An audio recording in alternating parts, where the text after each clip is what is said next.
कैसे हैं दोस्तों। आई होप के सब लोग अच्छे ही होंगे। आज हम लोग क्या कर रहे हैं, चैप्टर 2 कर रहे हैं। चैप्टर 2 में जो क्या है उसके एमसीक्यूज करेंगे। थ्योरी हम लोग पढ़ चुके हैं। थ्योरी जो आपको सर ने पढ़ाई थी उसको हम पढ़ चुके हैं, ठीक है ना। सर की तबीयत बहुत ज़्यादा ख़राब है तो इस वजह से वो अब क्या है क्लास नहीं ले पा रहे हैं। कोई बात नहीं है, हम लोग आगे की क्लासेस करेंगे। अब वो तबीयत ख़राब है तो क्या कर सकते हैं, लेकिन जैसे ही वो ठीक हो जाएंगे तो आपको बायोलॉजी पढ़ाने के लिए वो ज़रूर आएंगे। ठीक, ध्यान रखिएगा। चलिए। हाँ भाई मैं एक चीज़ तो भूल गया, आप लोगों का भाई बहुत स्वागत है। ठीक है, आपका अपना चैनल है, बोले वो बात अलग है कि आप लोग नहीं समझते हैं। ठीक। अब समझते नहीं है तो समझेंगे नहीं तो आपको पता है क्या करेंगे, आप लाइक भी नहीं करेंगे, शेयर भी नहीं करेंगे और लोगों तक पहुंचाएंगे नहीं भी वीडियो को। ठीक है भाई, अपना ही चैनल समझो, तुम्हारा ही है, मेरा कुछ नहीं है। मैं तो बस अपना काम कर रहा हूँ, ड्यूटी कर रहा हूँ। ठीक। तो सपोर्ट कीजिए, फैलाया कीजिए वीडियो को।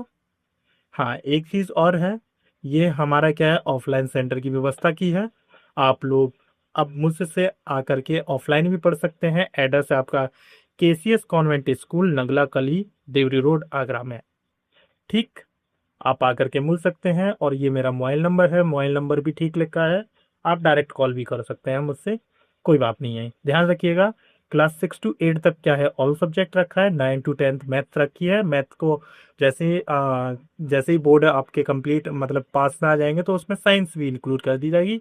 साइंस कोई बड़ी बात नहीं है, आराम से खत्म हो सकती है नेक्स्ट ईयर में, कोई दिक्कत वाली बात नहीं है, ठीक है ना। इसमें जो मेन फोकस रहेगा वो सीबीएसई बोर्ड पर रहेगा। यूपी बोर्ड के बच्चे भी अब इंग्लिश में ही पढ़ते हैं।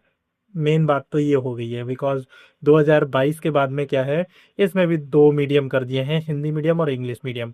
तो ज़्यादातर बच्चे इंग्लिश मीडियम को ही लेना है पसंद करते हैं, तो ज़्यादातर हमारा जो टारगेट रहता है वो सीबीएसई वही रहता है। चलिए नेक्स्ट चलते हैं। इसके बारे में तो बता ही दिया है, एसिड बेस एंड सॉल्ट के हम एमसीक्यूज कर रहे हैं। चलिए सीधे एमसीक्यूज की तरफ चलते हैं। एमसीक्यूज आपका फर्स्ट है, मतलब मल्टीपल चॉइस है। विच गैस है is released when baking powder is heated. जब बेकिंग पाउडर को हम गर्म करते हैं तो क्या मिलता है, मतलब कौन सी गैस निकलती है। तो ध्यान रखिएगा CO2 आपकी मिलती है। कौन सी, CO2। ठीक। चलिए नेक्स्ट क्वेश्चन की ओर चलते हैं। नेक्स्ट क्वेश्चन आपका सेकंड, नियॉन। नियॉन इज आ, मतलब नियॉन क्या है, क्षार धातु, एल्काइल मेटल, नट्स, नट गैस, अक्रिय गैस, मेटलॉइड, उपधातु और ट्रांजिशन एलिमेंट, मतलब संक्रमण संक्रमण तत्व। तो इसमें से क्या है आप सभी को पता है, नियॉन एक क्या है, अक्रिय गैस है। कैसी है, अक्रिय। बी ऑप्शन आपका सही रहेगा। ध्यान रखिएगा, जो आवर्त सारणी का जो समूह है उसमें 18वें तत्व ये रहता है। ठीक है, और ये रासायनिक रूप से कैसी होती है, निष्क्रिय होती है। निष्क्रिय होती है, ठीक है ना। कैसे तौर पर, केमिकली तौर पर। चलिए नेक्स्ट क्वेश्चन की ओर चलते हैं। नेक्स्ट क्वेश्चन आपका third, the compound useful in stopping bleeding, मतलब जब आपका रक्त बह रहा हो तो कौन सा यौगिक आपके काम में आएगा। ए खाने का सोडा, बी नौसादर, सी बॉथिंग सोडा, मतलब धावन सोडा, एंड फिटकरी, एल्युमिनियम, वो एलम, सॉरी एल्युमिनियम कह रहा हूँ, एलम। तो इसमें से आपका कौन सा आंसर सही होगा, सभी लोगों को पता है, ये तो बहुत ज़्यादा पुराना है।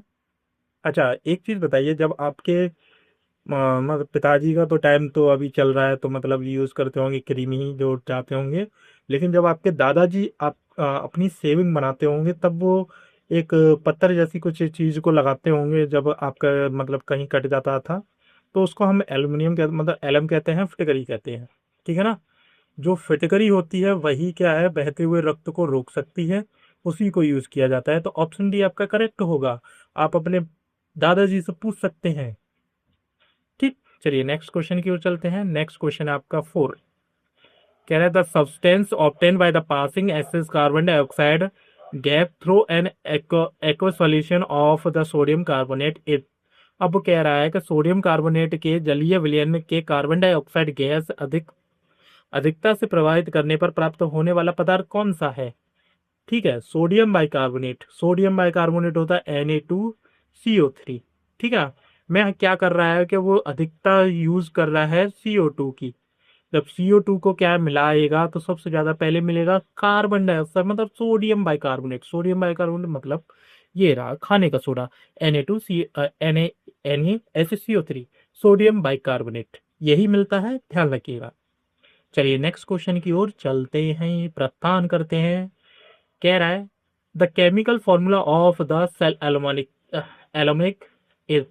नौसादर का रासायनिक सूत्र क्या है? रासायनिक सूत्र पूछ रहा है भाई नौसादर का, सभी को पता है, NaCl। क्या होता है भैया? सभी को पता है, नमक।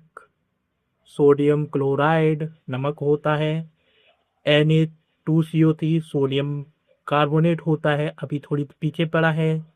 Na2CSO4 Na2SO4 ये तो बिल्कुल भी नहीं होता है।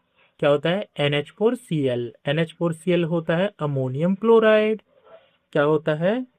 अमोनियम क्लोराइड, जिसको हम क्या बोलते हैं? नौसाधन। क्या बोलते हैं? नौसाधर, अमोनियम क्लोराइड। अमोनियम क्लोराइड को ही हम क्या करते हैं? नौसाधर बोलते हैं, NH4Cl। ध्यान रखिएगा। चलिए नेक्स्ट क्वेश्चन नंबर 6 है the gas released on the reaction of dilute sulphuric acid with bleaching powder is. ब्रंजक चूर्ण में तनु सल्फ्यूरिक अम्ल की अभिक्रिया से गैस मिलती है। अब देखिए सीधी सी बात है, उसमें क्या है, H2SO4 की क्या कराता है, ब्रंजक चूर्ण के साथ में क्या करा देता है? अभिक्रिया कराता है, ठीक है ना। जो ब्रंजक चूर्ण होता है उसके साथ में क्या है, जो ब्लीचिंग पाउडर होता है उसकी अभिक्रिया होती है आपकी कितने, H2SO4 से। किससे होती है? H2SO4 से करा दी जाती है, ठीक है। जैसे ही करा दी जाती है तो मिलती है आपको क्लोरीन, Cl2। Cl2 ये आपको याद करने पड़ेंगे, Cl2 मिलती है, ध्यान रखिएगा। C option is the right answer. चलिए नेक्स्ट क्वेश्चन की ओर चलते हैं। नेक्स्ट क्वेश्चन है आपका 7 वाला। The chemical formula of the baking soda, मतलब खाने के सोडे का रासायनिक सूत्र क्या है? खाने के रासायनिक सूत्र क्या है? अभी थोड़ी देर पहले हम पढ़ चुके हैं, खाने का सोडा मतलब सोडियम बाइकार्बोनेट। ये रहा आपका फॉर्मूला, सोडियम बाइकार्बोनेट। ये नमक है, ये सोडियम कार्बोनेट है। NH4Cl मतलब अमोनियम क्लोराइड, मतलब क्या है? नौसादर है। चलिए नेक्स्ट क्वेश्चन नंबर 8 है the aqueous solution of the sodium carbonate is. Sodium carbonate का जलीय विलयन होता है दुर्बल अम्ल, प्रबल अम्ल, क्षारीय, उदासीन, नेट्रल। मतलब weakly acid acidic, strongly acidic, एल्काइन और न्यूट्रल। इसमें से आपका कौन सा सही होगा बताइए? सोडियम कार्बोनेट का जो जलीय सूत्र होता है वो कैसा होता है? एल्काइन होता है। कैसा होता है? एल्काइन मतलब क्षारीय। कैसा होता है? क्षारीय होता है। ध्यान रखिएगा, यह क्या है, एक प्रकार का दुर्बल अम्ल और प्रबल क्षार। देखिए ये कैसा होता है, मतलब एकदम तो मतलब दुर्बल अम्ल भी होता है और प्रबल क्षार का लवण भी होता है। इसलिए इसकी प्रकृति कैसी होती है? क्षारीय होती है, एल्काइनी होती है, ठीक है, ध्यान रखिएगा इस बात को। चलिए नेक्स्ट क्वेश्चन की ओर चलते हैं। नेक्स्ट क्वेश्चन, अरे चले जाना। क्वेश्चन नंबर 9 है the chemical formula of washing soda. धावन सोडे का रासायनिक सूत्र क्या है? अभी आपको पता है सोडियम कार्बोनेट ही होता है, Na2CO3, और साथ में 10H2 और क्या कहते हैं इसको, 10H2O और लग जाता है। हाँ, ये और लग जाता है, बस और कुछ नहीं है। तो आपका ए ऑप्शन इसका सही हो जाएगा, ध्यान रखिएगा। ये सोडियम बाइकार्बोनेट है, ये अमोनियम क्लोराइड है और NaCl है। चलिए नेक्स्ट नेक्स्ट क्वेश्चन है 10 वाला। The formula of the microcosmic salt is. Microcosmic salt का रासायनिक सूत्र क्या होता है? इसको याद रखना पड़ेगा, बी ऑप्शन आपका सही आंसर है, ठीक है। NaH4HPO4.4H2O, ये इसका मानक क्या बोल सकते हैं, स्टैंडर्ड फॉर्मूला है। क्या है? स्टैंडर्ड फॉर्मूला है। ये बहुत कम पूछा जाता है लेकिन आप लोग याद रख सकते हैं, आई थिंक। मेरे हिसाब से ये इंपॉर्टेंट भी नहीं है। चलिए नेक्स्ट क्वेश्चन की ओर चलते हैं। नेक्स्ट क्वेश्चन है आपका 11वां। एसिटिक अम्ल एक दुर्बल अम्ल है क्या? क्योंकि क्योंकि पूछ रहा है जो एसिटिक एसिड होता है is a weak acid because इसमें पानी की मात्रा अधिक होती है, it contains a large amount of water, it degrees is आयनोज आयनन आयनोजिज्म इज लो। अब वो कह रहा है इसके जो आयनन की मात्रा होती है वो कम होती है। It is an organic acid, ये कार्बन ऑर्गेनिक एसिड मतलब ये कार्बनिक अम्ल है। और it is an inorganic acid, ये अकार्बनिक अम्ल है। इसमें से आपका आंसर कौन सा होगा? सीधी सी बात तो ये है। ठीक, तो आप लोगों को मैं क्लियर बता दूं इसमें क्या है। ये कैसा है, आपका आयन की जो मात्रा होती है इसमें कम होती है, ऑप्शन बी इसका करेक्ट आंसर रहेगा। अब इसके जो अम्ल में जो होती है मतलब आयन की कमी बहुत ज्यादा होती है मतलब, ठीक है, ध्यान रखिएगा। इसमें देखिए पूरे तरीके से जो कहने का मतलब ये है, इसमें क्या है, पानी की पूरी तरह से कैसे होता है, आयनित होता है। मतलब कहने का मतलब ये होता है जो पानी होता है इसके अंदर जो आयंस जो होते हैं वो कम होते हैं, कहने का मतलब ये है। ये एक दुर्बल टाइप का होता है, ठीक है ना, ध्यान रखिएगा। जो एसिटिक अम्ल होता है वो एक दुर्बल अम्ल होता है, इस बात को ध्यान रखिएगा। वो किस वजह से होता है? क्योंकि इसमें जो आयन की मात्रा वो होती है कम होती है, इस वजह से। ठीक, ध्यान रखिएगा। चलिए नेक्स्ट, बी ऑप्शन सही है उसका। क्वेश्चन नंबर 12 है, the state of the hydrochloric acid solution is 10⁻⁻² and the pH value of the solution. मतलब ये कह रहा है हाइड्रोक्लोरिक अम्ल की शक्ति जो है 10⁻⁻² न्यूटन है। नहीं, न्यूटन नहीं है, कुछ और है। इस विलयन का पीएच मान क्या होगा? अब वो कह रहा है कि भैया इसके पीएच मान को आपको फाइंड करना है। तो पीएच इक्वल्स टू होता है आपका माइनस के log H ion, positive ion ये होता है कि हो जाएगा माइनस के लॉग, ब्रैकेट में हो जाएगा 10⁻⁻²। और ये माइनस के 2 क्या है, उधर आ जाएगा तो इस माइनस से ये माइनस प्लस हो जाएगा, तो ये डायरेक्टली 2 log 10 बचेगा। log 10 की वैल्यू 1 होती है तो डायरेक्टली 2 हो जाएगा। तो यहाँ पर जो आंसर होगा ऑप्शन बी होगा, मतलब 10 आपका मतलब 2 आपका राइट आंसर होगा। ध्यान रखिएगा। इसमें मैंने क्या क्या किया है, दो फॉर्मूले यूज किए हैं। एक तो पीएच वैल्यू वाला, पीएच इक्वल्स टू माइनस के लॉग ब्रैकेट में एच आयन। ठीक, एक फॉर्मूला तो ये हो गया आपका, ठीक है। एंड दूसरा है आपकी लॉग प्रॉपर्टी यूज की है मैंने, 10 की पावर ये 10 वाली, ठीक है ना। इसका मान हमेशा क्या होता है, 1 होता है, इसको आप याद रखेंगे। और एक प्रॉपर्टी यूज की है मैंने लॉग ए की पावर एन वाला, तो एन लॉग ए होता है, आपको पता होना चाहिए।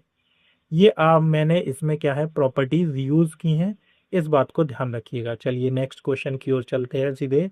12 का 2 आंसर इसका सही होगा। चलिए नेक्स्ट, क्वेश्चन नंबर 13 है, the concentration of hydric ions is an solution is 1 into 10 की पावर माइनस के 7 मोल पर litre, then the pH value of the solution will B.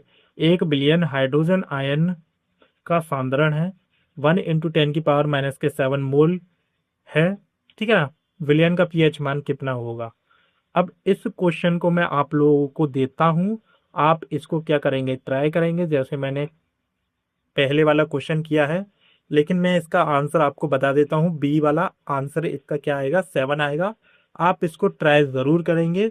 अगर आपसे नहीं आता है तो आप मुझे बता दीजिएगा, मैं इसको कंप्लीटली करा दूंगा, ठीक है। कमेंट कीजिएगा कि भैया नहीं आ रहा, ठीक है, मैं करा दूंगा इसको, कोई बड़ी बात नहीं है। 7 इसका आंसर आएगा। ध्यान रखिएगा न्यूट्रल है, क्या है, न्यूट्रल है मतलब उदासीन इसका आंसर आएगा, कहने का मतलब ये। पीएच स्केल पर 7 होता है, 7 मतलब उदासीन। चलिए नेक्स्ट, आपका क्वेश्चन नंबर 14 है, the number of acidic hydrogen atoms in sulphuric acid is.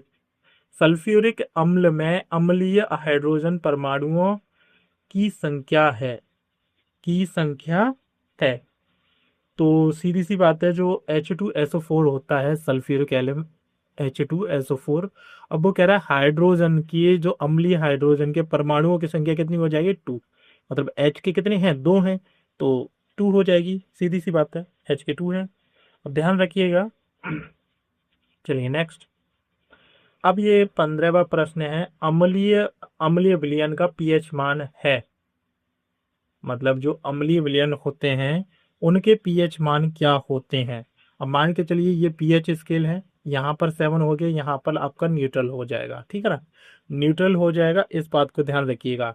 इधर की तरफ जाएंगे तो कम रहेगा, इधर की तरफ जाएंगे तो ज्यादा रहेगा। तो अम्लीय विलयन का जो पीएच मान होता है वो क्या होता है आपका, कम होता है। 7 से क्या होता है, कम होता है।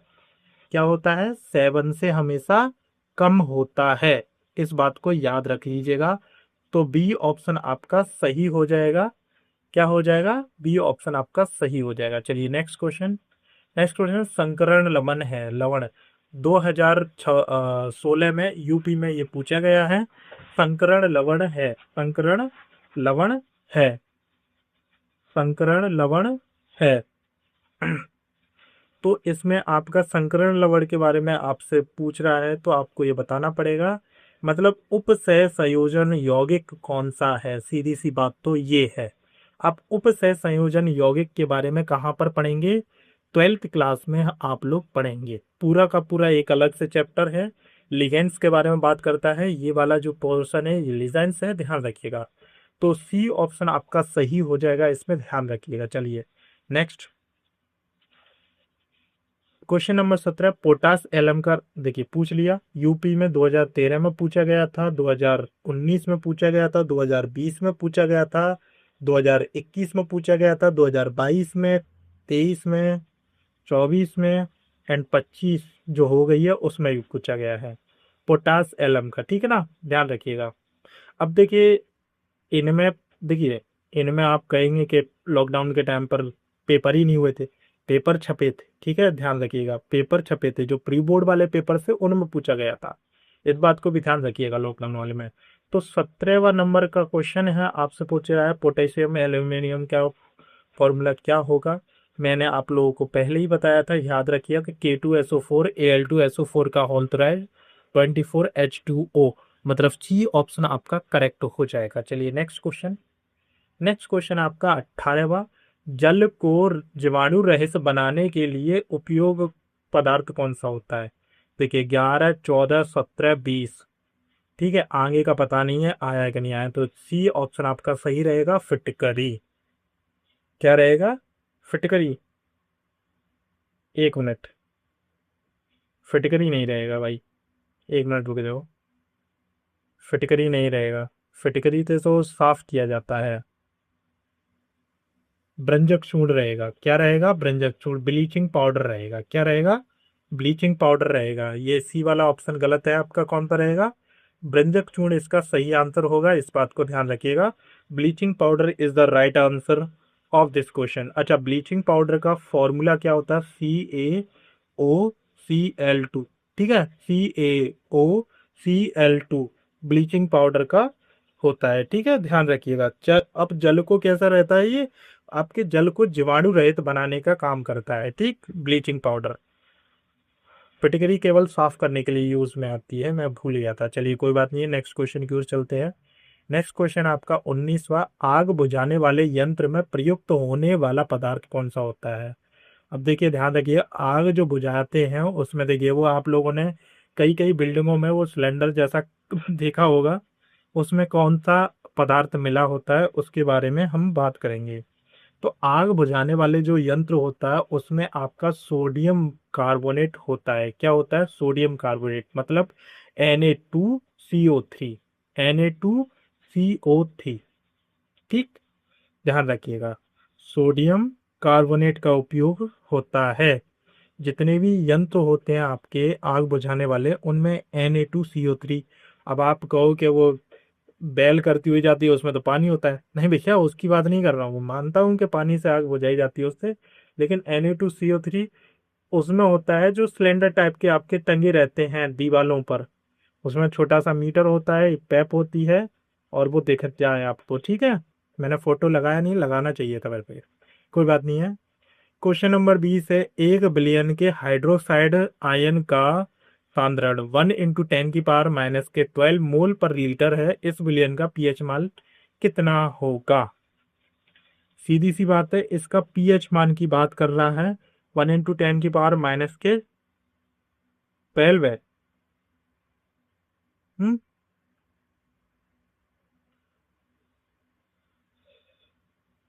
तो इसका पीएच मान कितना होगा? सीधी सिंपल सी बात तो ये है।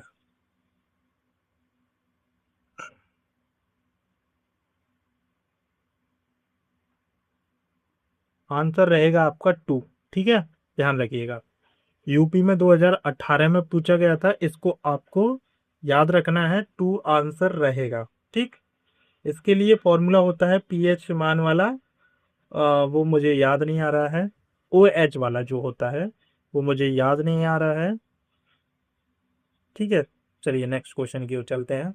21वां प्रश्न है, निम्नलिखित में से कौन सा पदार्थ ऊर्ध्वापादन का गुण प्रदर्शित करता है? ऊर्ध्वपातन का गुण क्या करता है? प्रस्तुत करता है। ठीक है, मतलब समला सब्लाइमेशन की बात कर रहा है। ठीक है ना, ऊर्ध्वपातन मतलब सब्लाइमेशन। ठीक, इसकी बात कर रहा है। तो इसके लिए आपका कौन सा आंसर सही होगा? तो इसमें क्या होता है, नौसादर एक ही है। नौसादर क्या है? नौसादर ही एक ऐसा पदार्थ है जो इसको प्रदर्शित करता है। ठीक है ना, ऊर्ध्वापातन को यूज करता है। तो क्या बोलते हैं? Ammonium chloride NH4Cl। NH4Cl ये क्या हो जाएगा? इसका सही आंसर हो जाएगा। चलिए, इतना भी सही है। नेक्स्ट क्वेश्चन की ओर। अच्छा, CaCl2 क्या था? अभी आप लोगों को बताया था मैंने, ब्लीचिंग पाउडर। व्यंजक चूर्ण बताया था, याद हो तो आप लोगों को। भूल जाते हैं भैया। चलिए नेक्स्ट क्वेश्चन नंबर 22 है, H2SO4 के जलीय विलयन का पीएच मान कितना होगा? H2SO4 कैसा है? जलीय विलयन के मान कितना होगा? H2SO4 जलीय विलयन। ठीक है ना। अब जो सल्फ्यूरिक अम्ल होता है ये कैसा होता है? प्रबल अम्ल होता है। कैसा होता है? प्रबल अम्ल। सल्फ्यूरिक जो होता है, तनु सल्फ्यूरिक अम्ल जो होता है वो क्या होता है? आपका प्रबल होता है, ना कि दुर्बल। दुर्बल होगा तो 7 से ज्यादा होगा, प्रबल होगा तो 7 से कम होगा। तो B option is the right answer. B option आपका सही आंसर हो जाएगा, इस बात को ध्यान रखिएगा। चलिए नेक्स्ट क्वेश्चन की ओर चलते हैं। कहाँ है भैया? नेक्स्ट क्वेश्चन पे चल रहे हैं। क्वेश्चन नंबर 23 है, कैल्शियम फॉस्फेट का सूत्र क्या है? Calcium phosphate, calcium phosphate, calcium phosphate. ध्यान रखिएगा, ऑप्शन नंबर 3 रहेगा CA3PO4 का होल ट्वाइस। PO4 का होल ट्वाइस, कैल्शियम फॉस्फेट। चलिए नेक्स्ट। नेक्स्ट है आपका 24वां, क्षारीय विलयन का पीएच मान कितना होता है? क्षारीय विलयन का पीएच मान कितना होता है? जो क्षारीय विलयन होते हैं उनका पीएच मान कितना होता है? सीधी सिंपल सी बात पूछी है उसने, क्षारीय विलयन का पीएच मान कितना होता है। 2020 में पूछा गया था, लो उसने तो कोड भी डाल दिया है। एनजे में पूछा था यूपीके में। ठीक है ना, तो ये होता है 7 से अधिक। मतलब ये स्केल बना दिया मैंने, यहाँ पर 7 है, यहाँ पर न्यूट्रल होगा। इधर की तरफ ज्यादा होता है, इधर की तरफ कम होता है। तो कम की तरफ क्या होते हैं? आपके प्रबल, इधर की तरफ दुर्बल, और या फिर क्षार बोल लीजिए। ठीक है, ध्यान रखिएगा। ठीक, तो क्या होगा? अधिक होता है। चलिए नेक्स्ट क्वेश्चन की ओर चलते हैं। नेक्स्ट क्वेश्चन आपका 15 बहुत सॉरी 25वां। ब्रंजक चूर्ण का सूत्र है। ब्रंजक चूर्ण 2021 में पूछा गया है, 2024 में पूछा गया था, और आई थिंक 2025 का मुझे कंफर्म नहीं है, मैंने इतने गौर से देखा नहीं है। ब्रंजक चूर्ण का अभी मैं आप लोगों को बता चुका हूं। B option is the right answer. ठीक, ध्यान रखिएगा। ये हो गया आपका क्लियर। ठीक है, 25 ही क्वेश्चन थे आई थिंक। क्या आगे कुछ भी दे रखा है? अच्छा, ये आपको थोड़ा समझाने की है। ठीक है, आप लोगों को बता दूं कि भैया सब्सक्राइब कर लीजिए हमारे यूट्यूब चैनल को। ये भी चिल्ला, जो ये जो सामने जो व्यक्ति है, ये भी चिल्ला चिल्ला करके कह रहा है आप लोगों से, भैया शेयर कर लो, सब्सक्राइब कर लो और लाइक भी कर दो। देखो, like share and follow, follow कर लेना हमारे ये जो आपके अदर जो प्लेटफॉर्म्स होते हैं, फेसबुक और इंस्टाग्राम, ये भी जो होते हैं, इन पे भी जाके कर सकते हैं। आप डालिए खन्ना सर 071, सीधे पहुंच जाओगे आप मेरे इंस्टाग्राम वाले अकाउंट पर। ठीक है, ध्यान रखिएगा। और एक चीज़ और है, आप हमारे व्हाट्सअप चैनल और टेलीग्राम चैनल को भी ज्वाइन कर लीजिए, जिससे कि आपको सारे के सारे लिंक मिलते रहे हैं। ठीक है। अच्छा, आप लोगों का क्या है, अभी कुछ टाइम में रिजल्ट भी निकलने वाला है, तो उसके लिए भी आप लोग मेरे साथ में जुड़े रहिए। हम लोग क्या है, आप लोगों से आपका स्कोर पूछेंगे, जिससे कि आप लोग हमसे इंटरेक्ट हो पाए। ठीक है। मैं देखते हैं क्या रहेगा रिजल्ट। हाँ, रिजल्ट के लिए जिन लोगों ने अभी पेपर दिए हैं उनको लिए ऑल द बेस्ट रिजल्ट के लिए। अभी शायद आई थिंक इस मतलब इस महीने के लास्ट वीक में शायद आई थिंक निकल जाए, देखते हैं। ठीक, चलिए, आज के लिए इतना ही काफ़ी है भैया। यूट्यूब को हमारे को सब्सक्राइब कर लीजिए और बेल आइकन को दबा लीजिए, जिससे कि आपको सारे के सारे नोटिफिकेशन मिलते रहें। और अपने दोस्तों के पास में शेयर कर दिया कीजिए, जिससे कि उन लोगों का भी थोड़ा बहुत फ़ायदा हो जाए। हाँ, वो बात अलग है कि तुम लोग फ़ायदा नहीं करवाना चाहते होगे। चलिए, ठीक है, मिलते हैं नेक्स्ट वीडियो में। तब तक मज़े से पढ़ते रहिए, अभी बहुत टाइम है। ये मत सोचिएगा कि बहुत टाइम है, पहले आप अपने सिलेबस को कंप्लीट कर लीजिए, उसके बाद में आराम से खूब भूलते रहिए, कोई फ़र्क नहीं पड़ता। फिर उसके बाद में तो प्रैक्टिस करनी होती है ना, प्रैक्टिस करते रहिए। चलिए, मिलते हैं नेक्स्ट वीडियो में।